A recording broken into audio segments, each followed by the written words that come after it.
Welcome to the D-VELO-P Cycling Training Podcast, where we untangle the complexities of peak performance in cycling. My name is Fredrik Eriksson, and together with my partner in crime, Erik Åkesson, we are the dorky coaching duo who will be your hosts. Hello and welcome to another episode of the D-VELO-P Cycling Training Podcast. My name is Erik. And I am Fredrik, and today we have Sam Kaestner as a guest. Yeah, and Sam is an interesting person. He has built an AI platform or a platform that uses AI to coach cyclists. Yeah, something that he built because he's a recreational cyclist himself. He works in AI, and he thought this was a kind of a tool that someone like him needed. So a classic entrepreneurial story. And he walks us through a little bit what AI is and what it's not, and like differences between a large language model or generative AI and a more rules-based system, which actually Enzo is built on. Yeah, and Enzo is the coaching platform that he built.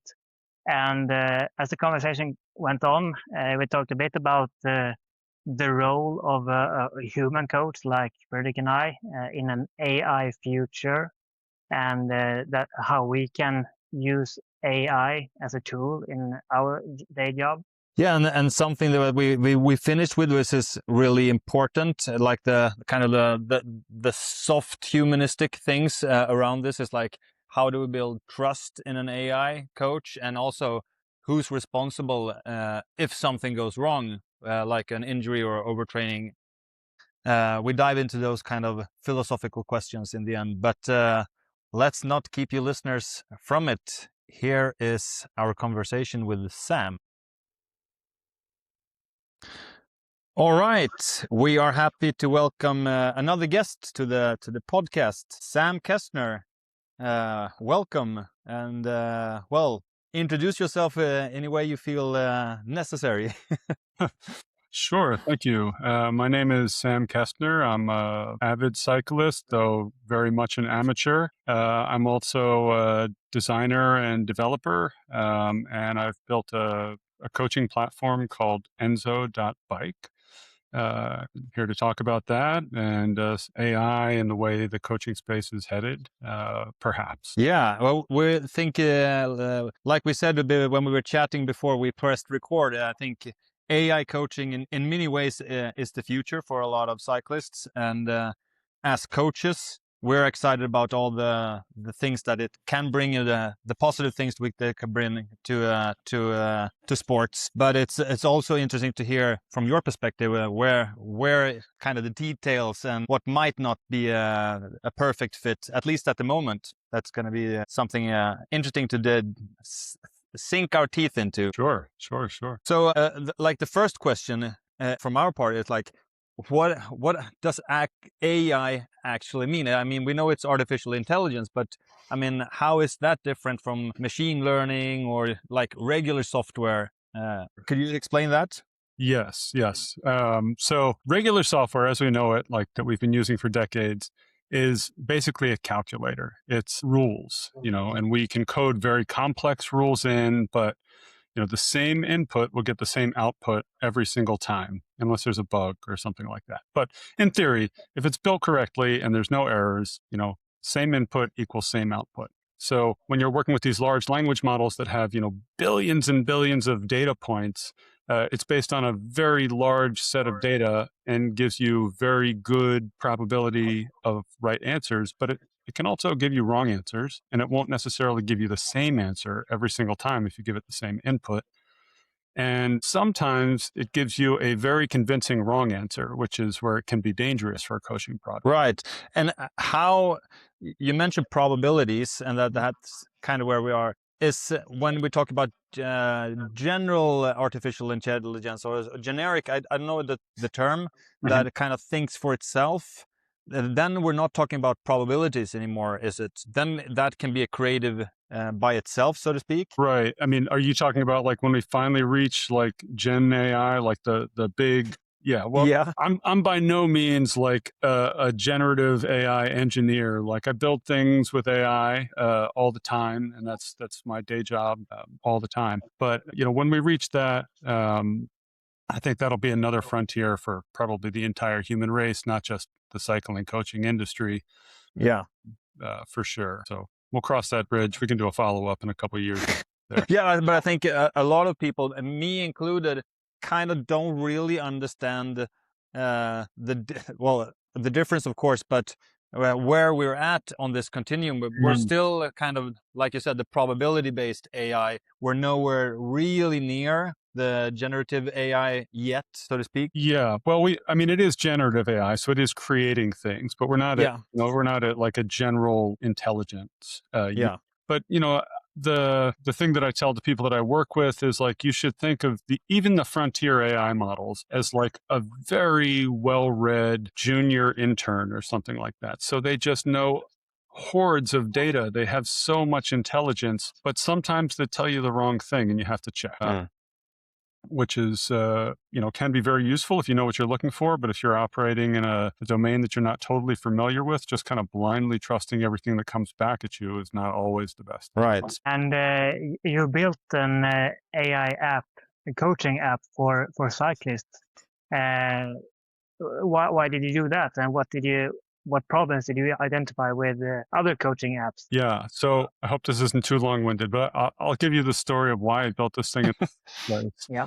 I was working with AI all the time for my regular day job, and at the same time, cycling regularly. I've got a very busy life. I have 3 young children. At the time, I had a long commute into New York City, and I just didn't have time for proper training, nor was I training for any specific events or races. So I hadn't really, stuck with a rigid training plan. But I noticed that I was going out and I would go for these like 1.5 to 3 hour rides, and I would always like ride pretty hard, and I would be a little tired, and I was just never getting faster. And I can see you smiling. You're like, yeah, I know exactly what this guy was. But it took me putting my data into an LLM. I think I just downloaded my data and just uploaded a bunch of fit files into ChatGPT, and was like, what am I doing? What is going on? And at first it gave me like some feedback, like, oh, maybe you should do some recovery rides. And it gave me some other things that I should do that I wasn't normally doing, like hill repeats and other things. This is actually quite interesting, but it was kind of driving me crazy that it had no memory, right? It couldn't see my history. It couldn't see like, oh, I do other sports too. I lift weights, I run, I do lots of things. It just had no awareness of what I was doing in my life. So I thought, I can build something to solve this. So I originally just built Enzo for myself. I mean, I ran it by myself. I wanted something that would spit out the best workout for the amount of time I actually had. So often I get up early in the morning. I might only have an hour or an hour and 15 minutes to do a quick loop before I have to come back and get the kids off to school. And I just didn't see a coaching product that was out there that was going to give me that flexibility. So I just built one. And for me, it was great. I can like look back through my data, and I can actually see my like FTP climbing, and I can see my VO2 max climbing now that I've been using it for 6 months, and like it's great. For me personally, it's not necessarily great for a competitive racer. It's not great for somebody who's more focused on performance. But for many people who just want to get better, just want to be more fit, want to see their cycling get faster, it might be a good tool. So that's why I built it. And now I've been just diving down this rabbit hole for months, refining it and making it better. Yeah, cool. I mean, this is kind of a classic entrepreneurial story, that building something that you want yourself, and that turns into a product that, well, lo and behold, a lot of people might benefit from. Right. Here's hoping. Yeah. And what problems have you identified along the way when you built Enzo? Yeah, many. Actually, the first major problem I had was coming to the realization, I already knew this, but AI is just terrible at basic arithmetic. So I, built this thing to say, I want an hour workout, and it would spit out some intervals.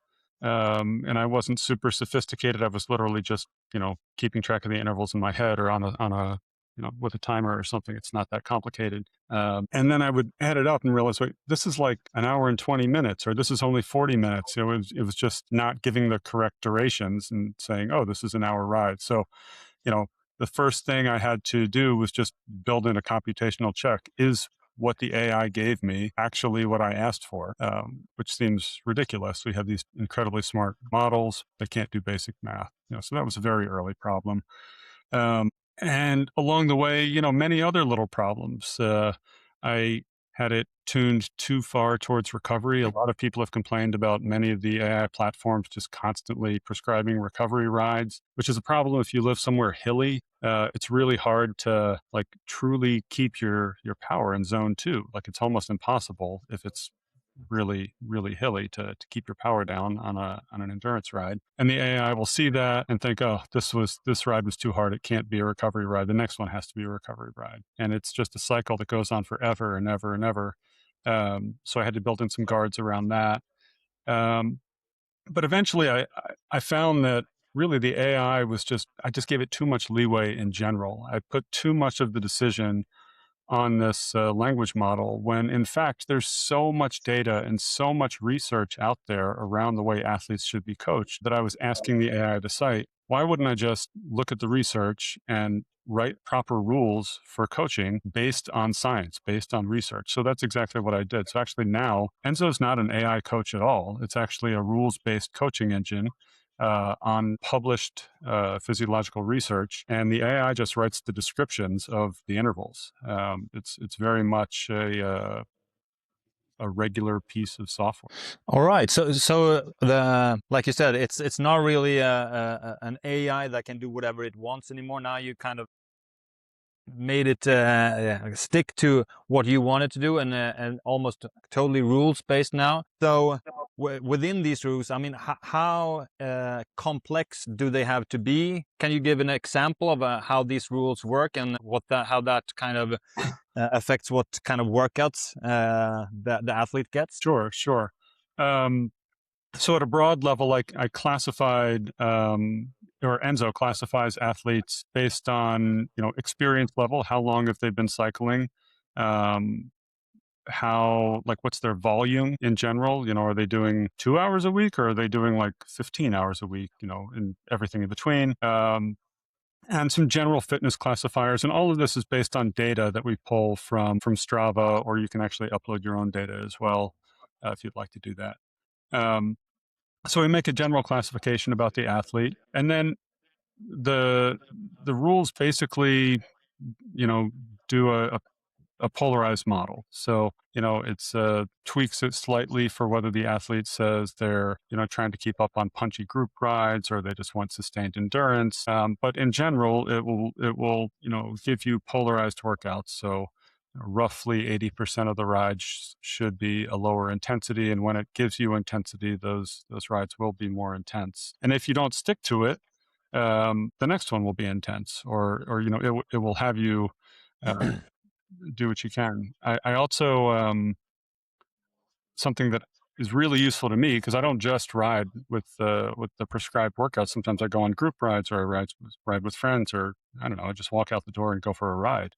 As long as the data makes it into your Strava or back into Enzo, Enzo will count that for whatever it was. So if you went on some incredibly hard group ride, the night before, and you want to go out the next day and you ask it for a workout, it's not going to give you VO2 max intervals. It'll give you, a recovery ride, because it sees the data. I appreciate that.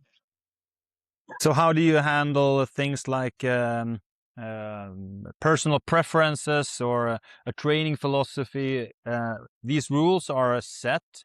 Mm-hmm. Can the user in some way tweak the rules to fit themselves? Or is that something you think is a good feature, or something you would steer away from? Yeah, I mean, right now the only real user input is to choose a goal in Enzo. There are other training tools that have more flexibility. I've had users write to me and ask for really specific things. And after looking, at their data, I have like anonymized access to some of their data if they share it with me. And, it seemed to me that some users may have a tendency to want to go too hard, like their training preference is to train too hard. And if the whole point of Enzo is to keep you like doing that, like maybe I shouldn't allow that much leeway. And since it's not, Enzo itself is not a product where I'm trying to get people to get your streak. I don't have streak badges or achievements or anything like that. It's very much a product for the the intrinsically motivated person. If you're going to go out for a ride anyway and you just want to know what the right thing is, like that's why I built this. And, if you're going to go out for a ride anyway, you don't have to stick to the plan. Just do whatever you were going to do. So if somebody has like a favorite workout and for that day, Enzo says, do this, but you do your favorite workout instead, then the next day that will be taken into account from the recommendations. So it's not really a problem. Right. And that's not really unique to Enzo. There are other training tools that are doing this too. I mean, there are too many AI tools to possibly name, but there's Join, Trainer Road has a great AI feature as well. Strava's even getting into the AI space with a much different approach. But all of the available tools seem to look at whatever data makes it into the feed, whatever the data feed is, and take that into account. Yeah, and this makes it kind of like, you have to find your niche in that market, so to speak. Do you have any thoughts that you want to share publicly like this, and on what Enzo's kind of niche is gonna be, and to attract like a certain type of riders to use your product? Sure. Yeah. I mean, for me, Enzo creates the perfect workout for the amount of time you actually have. So, if you're just trying to get faster, be a better cyclist, and you're not necessarily training to race crits or anything like that, or whatever level of racing you're going to, Enzo might be a great tool. It's very much aimed at the recreational cyclist. It is not trying to be Trainer Road. It is definitely not trying to be a human coach. It's competing for probably people that aren't even using any kind of coaching product. Because I think that's at least where I ride, that's a lot of people. There's a lot of people doing that. I'm in my mid 40s. I have family obligations, but I also spent like 20 years in the military, and fitness is just part of who I am. I always want to be better. I'm sure there's a lot of people out there like that. So that's who Enzo's for. And there's probably a coaching product out there for everybody in between, from, people less fit than me all the way up to Olympic cyclists, as you both know. Yeah. And as a user, you've gave us access to Enzo, which we're grateful for. And I have at least tried it. And of course, as you said, they are for recreational athletes, and I train usually more and harder. But what I enjoy with it is pretty much the simplicity that I put on the training goal, and how many hours or minutes to have this day to train, and then just press build my workout. So the user don't really have to think what kind of interval session or threshold session or long ride you're gonna do. So if you don't really have a plan, you can just press build my workout and do that one. And if you do have a plan, you can just skip that and do what you want to do. So that's what I enjoyed with Enzo when I've tried it. Great. Yeah, that's exactly what I was going for. Perfect. So a lot of riders, I think, nowadays are very open to using an AI coach. Mm-hmm. But a lot of people might be hesitant to do it just because it's an unknown territory, or they don't really trust the process because, like you said, an AI could produce false answers. How do you now you moved away a little bit from the AI and being more rules based, but how do you think in the future, how will you with Enzo and then like the general AI coaching community kind of bridge the gap to gain the trust from those people who might be hesitant? They're willing, but they're hesitant about the AI coach. Yeah. Well, with Enzo, I built in a bunch of explainability features when the product was fully AI, and I've actually just left them there because I think they're still useful. So Erik was talking about how simple it is when you open Enzo. There's really nothing there. It just says hello, welcome, and there's a little tiny graph that shows you what your training has looked like for the last 7 days. How much easy riding have you done? How much hard riding have you done? Just so you have an idea of what it's even looking at. And if wait a minute, I did go on like a really long easy ride and I don't see it here. Maybe maybe it didn't get uploaded. I don't know. It's a good check to take a look first before it even makes a workout. And then once it makes a workout for you, it'll spit out the intervals, but there's a little card that says why this worked out, and it'll list every single activity that it's looking at and taking into account, whether it's cycling or not. So, like if you did a gym session and you called it leg day, it probably will not give you VO2 max intervals the next day because it assumes your legs are trashed. At least mine would be.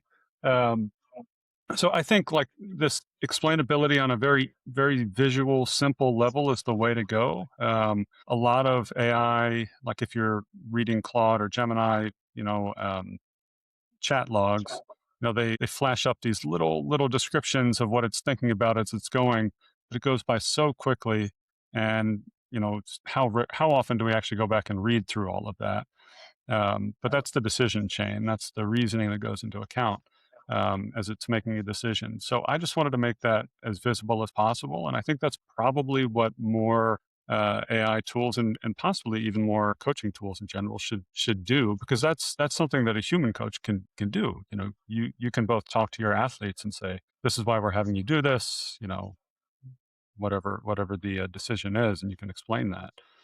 So I've tried to build that into Enzo, and I think that's where it's going to go, but we'll have to see what other platforms adopt. Yeah, like you just mentioned, I mean, a lot of our job is actually explaining why we want the athlete to train the way we want them to. Yeah. And sometimes, of course, during that discussion, something pops up that makes us change our mind. That could be something they have failed to mention before, or we just change our mind as well. But I mean, that kind of dialogue, do you see that kind of dialogue making its way into these platforms as well? Possibly. An interesting experiment for anyone listening who has a Claude account, you can go to Strava and you can connect your data directly to Claude. There's something called the MCP server. It's just a setting you turn on in your Strava account. There's directions for how to connect it. It's very easy. Or you can do it from Claude. And you can basically run your own little experiments looking at your own data. But I've done this exact thing, just playing with my data and seeing what Claude would say in the chat window. And when you throw more variables at it, like, oh, I went on like a 6-mile walk yesterday that took a really long time. Would that affect my training? Well, personally, I walk all the time. Like it's not a huge deal in my life. It shouldn't affect my training. But Claude would say, oh, well, actually, maybe that should affect your training. So you can get it to change course by prompting. I don't know if that's the right thing or not. And that's the thing that we'll have to see as we go forward. Yeah. So do you see these kind of chatbots being more and more integrated, or are there risks with them? Like you mentioned, that the large language models kind of make things up sometimes. I think it's called hallucination Yeah. So I don't know that the risk is hallucination, right? I think anybody that's serious about endurance training is probably not going to rely fully on just their ChatGPT subscription for their training. I think the risk is that it doesn't have like memory persistence in the same way, because Enzo or any other coaching product, or both of you, is looking at the athlete's data, right? They're looking at it every time. Anytime you ask for anything, or at least anytime Enzo asks for anything, it goes back and it looks and it checks. And I'm not sure that every single large language model goes back and checks in the same way, right? It doesn't have the recency of memory to look at that every time. So I think that's the risk now. But things are just moving at an astounding pace. And honestly, if I had to guess, I would say Strava, the giant elephant in the room. They have everybody's data. They've got hundreds of engineers and all sorts of money. I'm just like a guy with a couple of friends building this thing. But I don't know. I'm kind of wandering a little bit here, but I do think in the future it'll continue to evolve. and the large language models could end up spitting out some pretty useful training data. So like the big, like you mentioned, the elephant in the room, like the big elephant in the room for us coaches, of course, is so where do we fit in this future? I'd love to hear a little bit how you see human coaches in this future with a lot of AI coaches as well. Yeah. So I think human coaches are just going to be able to serve their athletes, either better or serve more athletes given the same amount of time. So I think if you think of the things that only humans can do, which is, this personal relationship with your athlete, no AI could ever replace that. Right? No AI can ever truly know your athlete on the same way. You can never know a human the same way that you can. So I think AI coaching tools will allow coaches to analyze more data faster, more data inputs, maybe data inputs that the athlete may not even think to give you, right? So, I mean, it could be, of course, heart meter and heart rate data, but, maybe also Apple Watch data and Oura Ring data, and who knows, maybe even connects to their calendar, sees how busy their week is, and all sorts of things like that. And you could have all of that data analyzed for you and handed to you in some sort of digest before you make some sort of training decision for your athlete. And I think that's probably the future, allowing, coaches to, make better decisions based on more data and also spend more time, connecting with the athletes instead of, I'm not sure how much time you have to spend reviewing tons of data, but I imagine it could be time consuming. Yeah.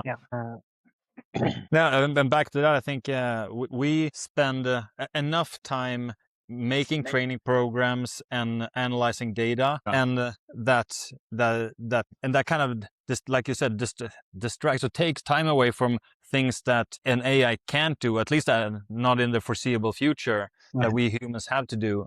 And also, it's quite clear that, I mean, there's a lot of data or a lot of things that go into an athlete, and as a human, we can't process all of these things. It's virtually impossible. So we're bound to make mistakes when it comes to gathering all the information, which an AI will probably not miss because they're on the job 24/7. So I think it's going to be a fantastic tool. It's just gonna, like, how do we fit in and how do we use it in the best way as coaches? Yeah, absolutely. I mean, I know in doing research for this show, I know that there are a couple of coaching platforms aimed at coaches that are, aiding to help coaches analyze data. And I'm not a coach. I haven't used any of them. Have either of you experimented with them? Yeah, we have with one, but you were not that. I mean, I didn't use it myself. Erik, you let an AI coach look into your program late last year, I think it was. But it Which one did you kind of think didn't about? fit. Well, sorry? Which one did you think about? Athletica. Yeah, Athletica. Yeah, exactly. And I think Athletica or other platforms like that can be useful for some or in the future. But or maybe if you give them more time and more data than I did, maybe they can be more useful than what I thought it was for me. But right now, I believe, like, using AI to gather data and to maybe draw lines between stuff that we humans don't really see. We normally focus, when we look at data, on power meters, on heart rate, on heart rate variability. But maybe they can draw some conclusions based on power meter versus menstrual cycle or sleep hours and heart rate or something like that we don't really look at.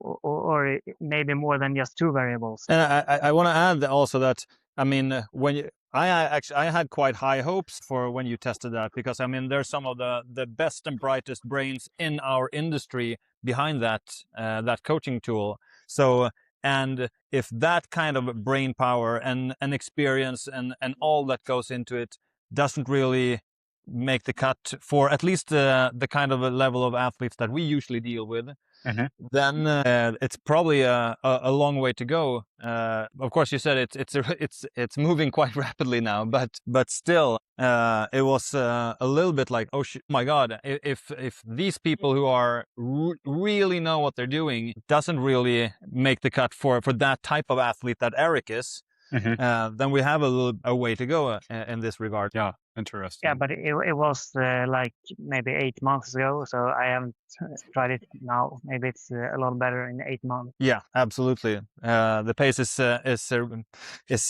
ferocious when it comes to the development on these tools, of course. Yes, absolutely. Yeah, and Erik, you mentioned something about, maybe AI would find some sort of connection between all of these different data points that that we're not tracking. And this is not a part of Enzo, but I did, I do have a couple 100,000 Strava activities anonymized from my users. And I've run analysis on them, and it is pretty interesting to see what the users do. I've got a wide variety of users, some who are incredibly avid cyclists, just kicking the tires on the tool. Some of them are very recreational and don't have a lot of mileage under their belts.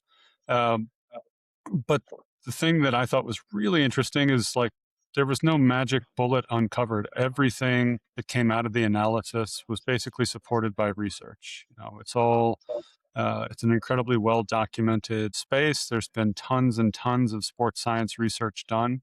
And at least now, I didn't find any, magic bullet. Maybe somebody analyzing, millions and millions and millions of data points would be able to find something.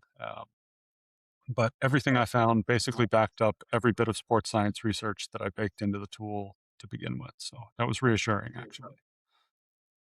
Yeah, I think that is a little bit the paradox that we're working with. That, I mean, it's pretty clear what we need to do with our athletes to make them faster. Right. Yet it's so difficult to actually do it, and complex when you get into the devil of the details, so to speak. Yes, absolutely. Absolutely. Yeah, and the sports science studies, they usually have a pretty small samples, very few people in it, and they do it in the lab. But as you did, Sam, take it out in the real world with a couple 100,000, shows that what they do in the lab is what happens in the real world as well, on a big population level. But doing one individual in time, it can be different, and you really need to look at the individual, not just at big sample sizes. Yeah, absolutely. One detail that you mentioned that I've been thinking a lot about, that kind of is something that I've seen as kind of a problem when it comes to AI coaching, is that, I mean, sports science is one thing, and they can say that the science can say, okay, you should do this kind of volume and these type of intervals and so on. But every the geographical differences around the world, you have weather differences. I mean, those kind of everyday things that are outside that athletes train. Like you mentioned, if you live in a hilly area or a flat area or whatever, how do you see a rules-based or an AI coach coping with those kind of things in the future? Yeah, that is a great question. So I'm working on this feature right now. It's not rolled out. Anybody out there wants to test it, send me a note. We'll figure it out. But it's easy to see what kind of terrain someone usually rides in, right? That we can look at the data and very easily see, oh, this person lives in an area with rolling hills, just based on the average amount of elevation gain per distance. And if they have a significant volume of rides, it's not a difficult calculation to make. The question is what do you do with that information? The easy thing is to make recommendations about what should be done indoors versus outdoors. Although I don't think anybody wants to go on a long zone 2 ride on a trainer indoors, even if there are nothing but mountains outside. You still gotta get out of the house. Yeah, for sure. So possibly recommendations about gearing. If you live somewhere super hilly, do a zone 2 ride on your mountain bike or something. But you can take some of that into account. Strava's tried to do this, and I think they will crack it eventually, though at least in my experience, they haven't yet, because not only do they have everybody's ride data, but they have these heat maps, which are like these incredible this incredible resource for route planning. But if anyone out there has tried this, Strava will make you a workout. There are these little, try this workout, pre-made workout cards. They're not very customizable, but it'll also give you a route to do it on. But the few times that I've tried it, and I know I've seen many people talk about this online, often the route that they give you doesn't quite match up to the workout that they've asked you to do. It's clearly a very challenging problem. It's not a problem that I'm personally going to try to solve right now. If a company with the resources of Strava is not doing it, I'm probably not going to be able to do it myself either, just yet. But lots of people are thinking about it, and it's certainly that's a place right now where probably a human coach could definitely deliver like some serious value to their rider that I don't think AI coaching. Yeah, I mean, we know exactly which hill or which loop or which part of the road to do this type of interval, or in mountain biking, like, okay, we want this type of terrain or this type of terrain for this session, which is, I mean, at the moment, at least on the road, like you said, a company like Strava probably should be able to crack the code to see where are people doing their hill repeats or their tempo workouts or whatever. But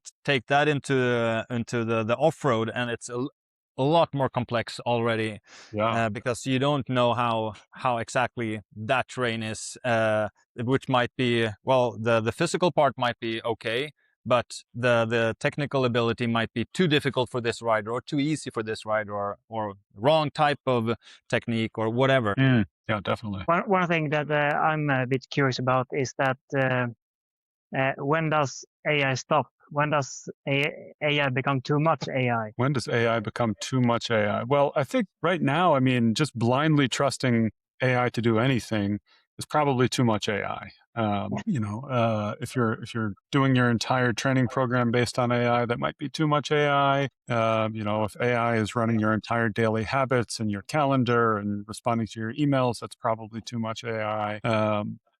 And people are doing amazing things with it, but it's just a tool. It's just a tool. The progress is incredibly rapid, and I don't know that there's probably only a handful of people on the planet that like truly understand everything there is to understand. So, it's a very, very wild time. The progress is so fast, and I would just say make sure you're using AI that you trust. Whether it's for personal use or for work or training or whatever. Yeah, interesting. If we flip that question, I mean, you're a recreational cyclist and you work in AI, so to speak, if you want to generalize. Yeah. Where, from your perspective, where do we coaches, human coaches, get it wrong generally from your perspective? Boy, it's been a very long time since I've worked with a human coach, so I don't know how qualified I am to answer that. But I'd say my understanding is that probably expense might be higher than it needs to be, given the amount of AI tools out there that could speed up all of the other things that make coaching arduous. So like we were talking about, all of the data crunching and the plan creation and things like that, which of course you can go tweak manually. But if you could speed up all of the busy work of coaching and just leave yourself to, do the human part of coaching, which is the thing that can't be replicated. Not only could, you could serve more athletes, you could serve more users, but you could possibly do it better. I mean, I'm not sure. You're both incredible coaches, so. But that's kind of the way that things are going in other industries. I currently work for a financial services firm, and in that industry, we're not trying to replace the decisions that humans are making. We're just trying to let them make them faster, so they can do what they do best, which is the human side of things. And I think that, at least for now, is something that's a common theme among a lot of industries. Yeah, that's interesting, because I mean, we really want to move to a more AI or some kind of digital tool-based coaching. Mm-hmm. But like, take us for example, we're using Training Peaks as the platform. Sure. And at the moment, there is no AI coach that can help us in that platform, and it's a huge endeavor to move to another platform for a coaching company. Yeah. So that's kind of a hurdle as a coach to do the thing that you think is positive. And I think so we're kind of waiting on, like, okay, we want to jump on that wagon, but we don't really have the opportunity. We're weighing it between like getting left behind, but of course it's a huge it's a lot of work to move everything as well. Yeah, interesting. I mean, the designer in me is like hearing like, oh gosh, we want to move. There's all these problems. We want to do this. I mean, this would be a fascinating thing to like sketch out in some sticky notes and figure out like, what are the problems? What would you actually want to do with this thing? Because it might not be as difficult as you think. I mean, maybe the moving off the platform could be challenging, but creating something from scratch may not be as challenging as you think, depending on what you want. Maybe. Yeah, but and then of course you have the issue with, I mean, trying the new thing before you. I mean, the athletes need to be comfortable with something, but even us coaches need to be comfortable with an AI coach assisting us and making everything. So it's the same kind of trust issue as well. Absolutely. I mean, for something like that, like you would. Let's just hypothetically say we built something together and we have this new magical tool. Like, you would run it in parallel for a while. Like, you wouldn't even show it to your athletes. You would want to check and make sure that it's doing what you need it to do, which of course is more work because then you have to look at two things at the same time. But with the eventual promise of figuring out what the next thing is. But it's possible. It's possible to build something like that for sure. Yeah. No, I actually thought if you had asked me 2 or 3 years ago, well, 2 years ago, if we would be on an AI coaching platform today, I would have said yes, but we're not. So it's interesting that the pace is really fast, but it was not as fast as kind of we hoped. In that manner. Interesting. Yeah, I'm sure it just has to do with who is the people that are experimenting with AI the most and who they think the audience is, right? I mean, when I started making Enzo, I was literally making it for myself. And then I thought, oh gosh, I know a lot of other like people in their mid 40s that I go on group rides with that could probably use this. I wasn't thinking of coaches, and coaches would want this kind of tool. And I'm sure there are people out there that are going to be thinking about that now. Yeah, but like we talked about when we talked about a little bit the niche and everything, I think I mean, we're both mid 40s, so it's a similar situation. If I had not worked in this industry, I had some other kind of job, I think this kind of a platform, because I don't think maybe I would have taken the time and effort, or mostly the money to hire somebody like me. The type of training if I was a recreational rider. But I mean, that kind of platform with simplicity and just getting the basics correct, I think is something that a lot of riders is going to benefit from. Yeah, I hope so. Well, this has been fantastic hearing these perspectives. Do you have I'm out of questions from my part, Erik. Do you have anything else? One thing that I think is the worst part of being a coach is when the athletes have a hard time or don't succeed as well as both them and I thought, and maybe it only results in a bad race result, or it can result in a burnout or depression or stuff like that, and that is scary as a coach. If we take AI into account, how responsible do you think AI can be for something like that? Or maybe someone like you who builds the AI platform, if the users get the burnout or stuff like that? Yeah, well, I'd say if you're using Enzo and you're burning out, it's 100% you, right? Because it's a 1-a-day workout. So if you're doing it every single day and you're burned out because you're riding every single day, Enzo will not give you hard workouts every single day. So you're not going to be, if you're following what it's giving you, you won't be, burned out in that way. You may be burned out from just being on the bike for too long, but that's not the way the product is architected. If you're on the bike 7 days a week for several months, you should probably look at another product other than Enzo. But in general, I don't think AI is going to be great at dealing with athlete mental health. I mean, that is very much a human thing. AI can say, great job, good effort, sorry it didn't work out. But I don't think AI is going to really commiserate with an athlete who's worked for, maybe half a year for a specific goal and then not achieve that goal. That's a human coach thing, and I think that should be left squarely up to human coaches. Yeah, that was an interesting perspective to hear, and also that you brought up, Erik. And as an anecdote, actually at this moment, an athlete that I coached that quit almost 10 years ago. She did the London Olympics for Sweden in mountain biking. But that was 2012, and then in 2014, she actually was burned out when she was ranked number 1 in the world, and burned out, and unfortunately didn't make the way back. So she quit in 2017, and that is something. I mean, I was kind of blind. I didn't see that kind. I mean, we know. I saw the things that the signals, but with the high performance, I didn't take it seriously. That's something that I always think about and kind of learn, of course, as a coach. I mean, we still have a great relationship, visiting now with her family, but it's something that, I mean, even as a human, you can miss these highly human signals because of, in my case, inexperience, because I didn't think that you could be number 1 in the world and have that kind of mental health issues that could be this serious. Yeah, absolutely. And I've seen that, in my previous career, believe it or not, I was actually a performing clarinet player. I played all over the world. And the same thing happens to elite musicians.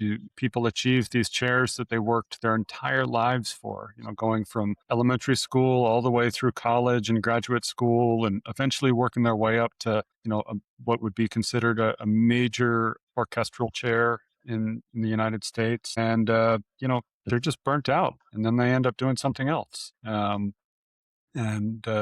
It can happen. It can happen to anyone, in any industry, for sure. Yeah, and very likely, human coaching is, at least at the moment, probably better at picking these things out. Although we're not infallible as well, of course, but still a lot better probably than an AI coach at the moment. Definitely.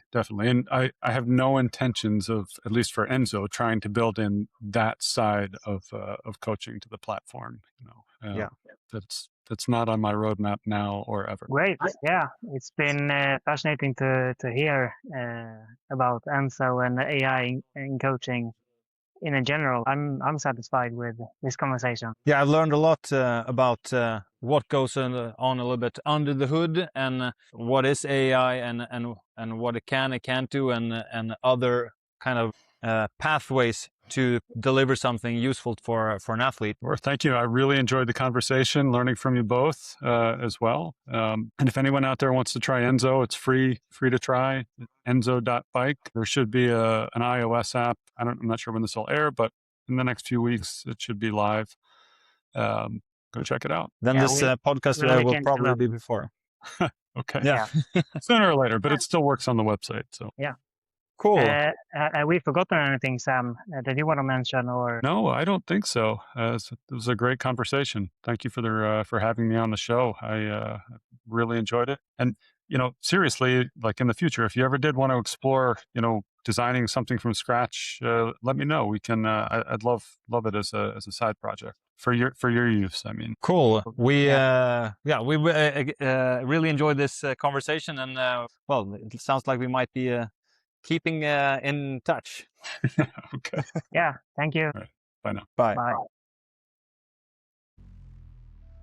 And that brings us to the end of this episode of the D-VELO-P Cycling Training Podcast. For more training tips and deeper dives into performance, you can follow us on Substack and check out our blog on our webpage as well. You can of course follow us on our social medias, Instagram and LinkedIn, and of course Facebook. And if you've got any questions or ideas for future topics of the pod, leave a comment below in this episode. We'd love to hear from you. Thank you for listening, keep pushing forward, and we'll see you next time.